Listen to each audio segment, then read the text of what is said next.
Shima, how are you? Welcome to Let's Talk Vitiligo, a podcast where we talk about vitiligo, all about vitiligo, and people who are going through with the condition. So tell me, how are you, where you are, and how is it? Hey Shruti, I'm good. I am in the UK. Um, all's good. The weather's obviously terrible as always. Um, but all's good over here. Yeah, how are you? I'm good too. So let's head straight towards a question. My Yeah. very first question is, when was like the first time you spotted your vitiligo? What was your age? And like, what was the reaction? Okay, so I think, about 7 years old. And it began under my left eye. Mm-hmm. Um, I was just really young, so I don't really think much of it, to be honest. Okay. It wasn't very noticeable over there, especially because I used to wear glasses from then, so you couldn't really see it much. But obviously, my parents noticed and they were quite worried because it was so unknown to everyone of what this condition is, what it meant, if there are any other health impacts or anything, what it would mean for me growing up. So of course they were worried. But as a child, I just never really thought much of it, which I think Mm-hmm. in hindsight is a good thing, for me anyway, because it didn't impact me in any way growing up or anything. But it's just because of how unknown it was. The lack of Mm-hmm. awareness of it is what Right. basically made parents more worried. Mm-hmm. Um, yeah. Okay. And when was the time when you finally got to know that this is vitiligo, and what was the approach like dealing with the condition or situation? Yeah, so I think shortly after they sort of realized what there was something different, they tried to take me to a lot of medical professionals, and we went to some private medical companies to see if they knew what was happening because it was hard to find the right answer at the time. And then eventually, I think it was just shortly after um they saw it, not too long after, maybe a few months, that they were told it's vitiligo. Um, and obviously they wanted to find a cure for it, but they didn't know that there isn't one, basically. Right. They took me to India to see if they had anything. Um, because obviously our background is Indian too, and in India they helped as much as they could, did some light therapies and such. And for a little bit whilst we were there, the vitiligo did start to reduce, because by that time it had spread all over my body. And it did start to reduce whilst I was in India. However, when we came back here to the UK, it spread again, just back to how it was. And eventually my parents were just like, you know what, it doesn't affect her, it doesn't bother her.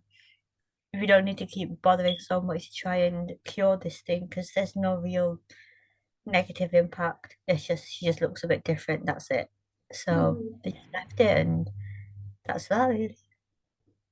So you were basically a really carefree child as of now. Yeah, exactly. Yeah, regarding vitiligo, I'm definitely very carefree. It just never bothered me. But when I was like growing up, you do see people who on the street, strangers and stuff, who look at you different, and you just wonder like Mhm. why. And you realize, oh wait, I look different, because you don't even remember until Mhm. Right. people, it's until people make you feel different. Pointed. Right, right. Agree.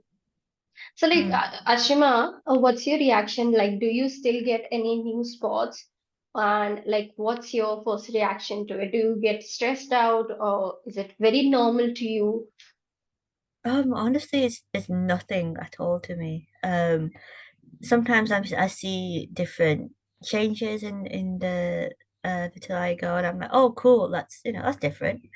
That kind of thing. It's very My reaction to anything vitiligo related is very positive. Mm-hmm. Um, I like that it's a unique thing about me. Um, I don't have any negative feelings towards it at all. Mm-hmm. It's just it is what it is, and it's not something that I can control, so might as well embrace it, right? Yeah, Right. So basically, I know, of course, that you have done a study with people going through with vitiligo and how it has impacted their self-esteem or mental health. I would like you to talk about that a bit. Like, as someone who has vitiligo, have you experienced that kind of self-esteem issues or mental health issues? And the very next question would be, what about people that you had have a word with?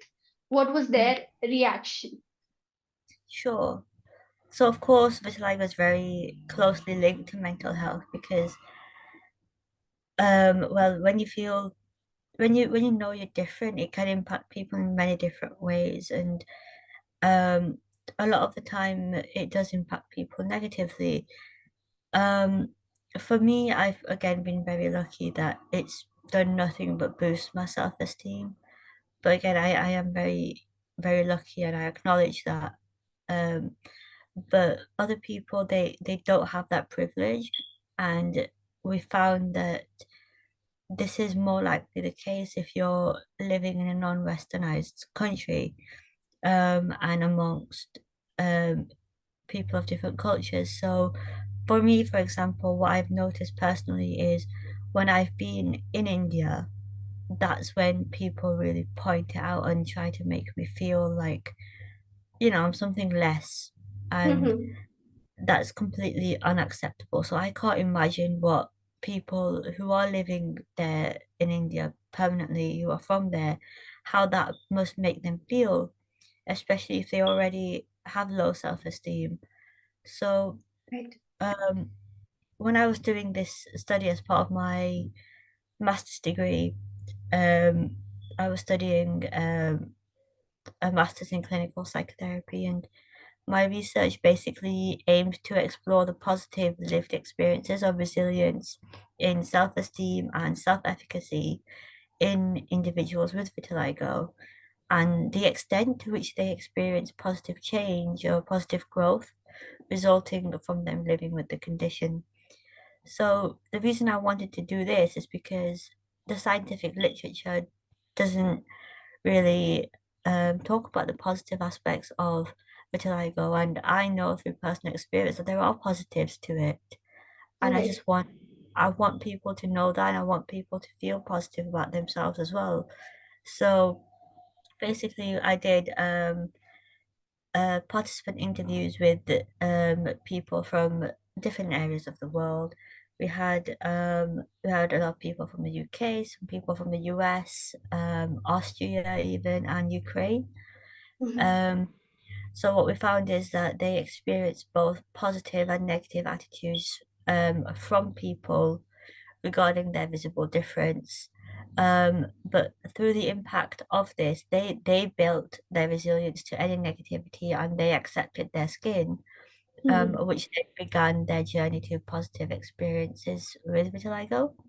Mm-hmm. Um, and participants they felt passionately for the need to normalize vitiligo in society and create awareness through education, enabling society to see the positive experiences that people with vitiligo can have. And through knowing the importance of protecting their skin and feeling passionately about their vitiligo, then participants also developed a keen awareness to their overall well-being. They took steps to engage in healthier behaviors for their whole body alongside their Mm-hmm. skin. And through their own experiences of being different, participants expressed that they developed more empathy and appreciation of other people. They also Mm-hmm. understood that everyone has differences and they should be appreciated for them. And additionally, participants they felt confident, empowered, and comfortable in their skin. It enabled them to be more ambitious and achieve their goals. They didn't want to reverse their vitiligo. It was something to celebrate, embrace, and be proud of. Wow. Um, so it was an incredible study. I love doing this. It was so empowering for me as well.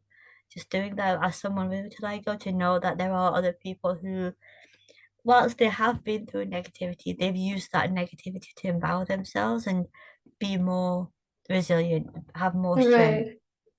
Right. So everyone has different experiences, but it's how you use it. It's how you use that Mm-hmm. experience to build yourself up. And basically, all positivity starts with acceptance, basically.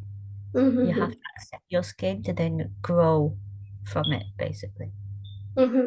That's really positive outcome that you have to accept it, and like people channel their negative comments or energy into something really positive. That's really, really Yeah. amazing to know. That's Yeah. No, really, yeah. yeah. Yeah. I just So want people to know that. agree, agree. And because in our community, as I told you, we are already building a community. In our community, there are a lot of parents as well, parents of Yeah. kids who have like a child maybe 7 years old or 10 years old or Yeah. 12-year-old who are developing vitiligo. So anything you want to tell to those parents, because of course you were a kid when you developed this condition. So anything that you would want to say to them, how to treat their children, or maybe how to like accept them or help them understand what is vitiligo. Absolutely. You know, that's a really important topic, actually. I would say that, yeah, definitely as parents of a child with vitiligo, just don't make them feel like they are any less than anyone else. Hmm. They are just as valuable, if not more, because now they have something more to add to the world, I would say. Um, treat them, as just as you would to anyone else without vitiligo. They aren't any different. Don't make them feel like they have um difference. Help them feel empowered in their difference, if anything. And I think any positive experiences that might come from them being different would start from the parents' acceptance of them. So accept your child the way they are and just watch them flourish from there, basically. That's really lovely. It Mhm. was amazing, amazing, Ashana, to chit chat with you, understand your perspective and your study. Thank you so much for your time. I understand the time difference and the hassle that has gone behind. Yeah. So No, it's thank you all so good. much. Thank you. Thanks for talking to me about this.